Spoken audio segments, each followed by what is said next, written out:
I hope there's a whole lot of Christians in here. I hope there's a whole lot of brothers who are Muslim in here and sisters, as well as Hebrew Israelites, because these are not you. For the first time, this is the story from when we were blessed to present to you all Reverend Phil Valentine. I had the pleasure and the blessing of traveling to the Gathering of the Masters in 2003. The night we left, Ken Bridges was assassinated. It was a very, very powerful, very, very moving day. When we got to Atlanta, it was a tornado hurricane. We drove through a hurricane in order to get into Atlanta. When we got there, we were greeted with, oh man, I mean, it was an energy undescribable, and it left a psychic imprint upon me. And ever since that point, I've been searching and studying and questing ways to create a forum similar to the Gathering of the Masters.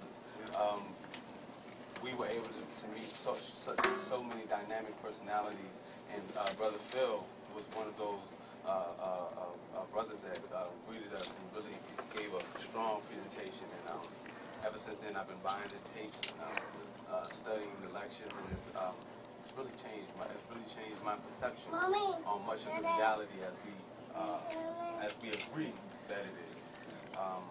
So I'm very blessed to greet and to introduce to you Reverend Phil Valentine.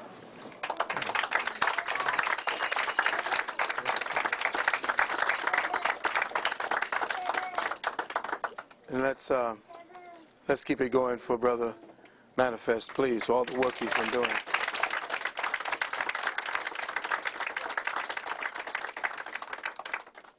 First, I'd like to give praises and honor to the Creator, to ancestors upon whose shoulders I stand on, to all the brothers and sisters in here who heard the call and made the visit. Big ups to Brother Del Jones and his queen, Sister Q, and all the works that are being done in this part of the world. Dovetailing from what the last brother was speaking about, it's right in synchronicity with the fact that I'm going to be speaking about the so-called theory, or at least an aspect of Darwinian nonsense. But I've used it to positively bring about a lesson about what has happened to us as a collective people. I am a collection of different first world peoples, from my Fulani basis to my Olmec Mayan roots, to my Spanish Moorish roots. I'm like a mutt of different energies and genetic signatures, which gives me a unique perspective on a lot of things.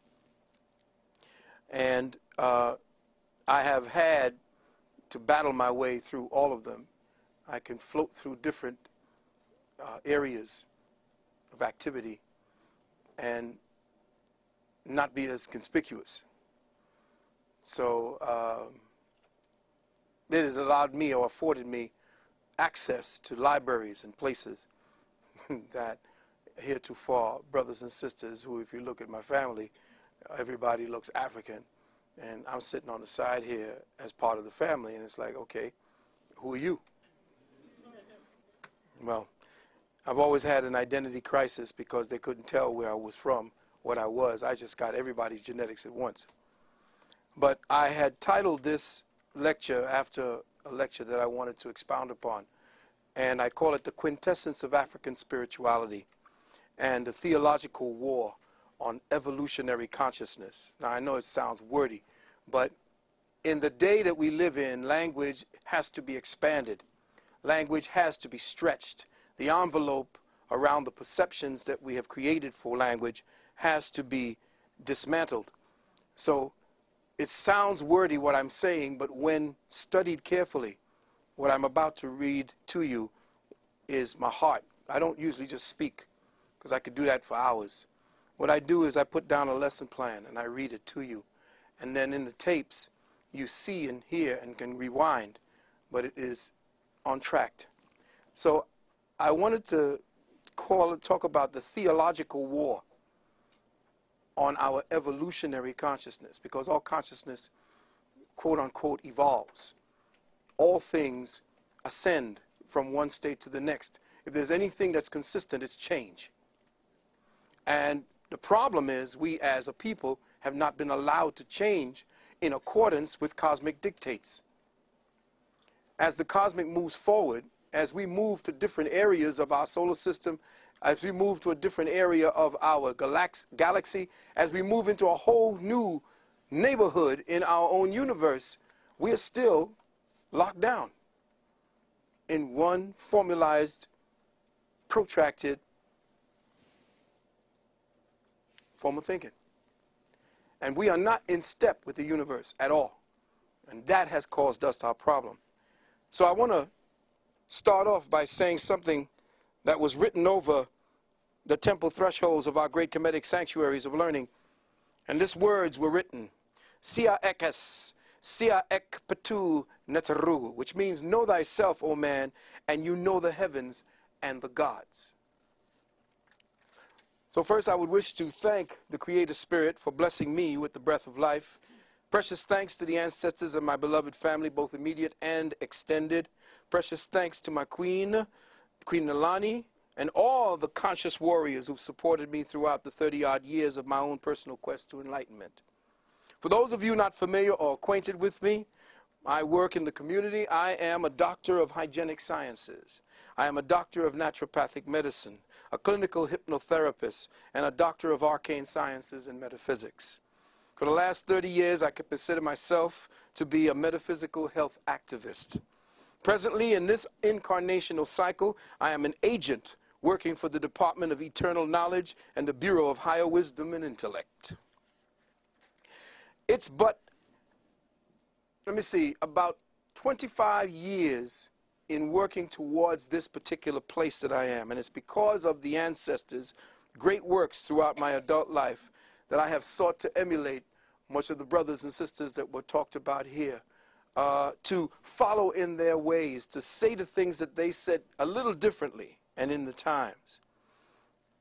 I have sought to open up possibilities for exploring more scientifically practical applications for our ancestors' spiritual and metaphysical teachings, to conduct an in-depth analysis of the arcane treasuries forged by the architects of our collective African consciousness, what I have come to define as our dark matter consciousness.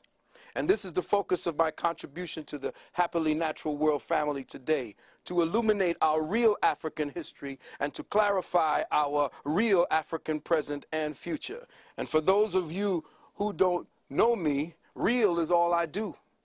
And what we're about to do and what we're about to present is going to be as real as it gets. What we will explore today will focus on the ongoing protracted theological war that for over 1,000 years has been and still is being waged against African spiritual evolution, the resulting degenerative states of the collective African mind and its perverse expressions through the world's 3 dominant religions today. I have chosen to approach the subject of African spirituality from the time frame of its demise and its decline, and not from the time frame of its zenith. Let me say that again. I am going to approach African spirituality from the time of it falling head first into hell. I am not going to speak about it like we normally speak about it when we were building pyramids and creating religious artifacts and bringing spirituality to the world, because we already know that. We don't have an idea of how we have pummeled completely. We are completely in the mud. We have little vestiges of what it looks like, but we don't know who we are because we don't know what we have been and where we are at this present time. And I'm going to do some things, and I hope there's a whole lot of Christians in here. I hope there's a whole lot of brothers who are Muslim in here and sisters, as well as Hebrew Israelites, because These are not you.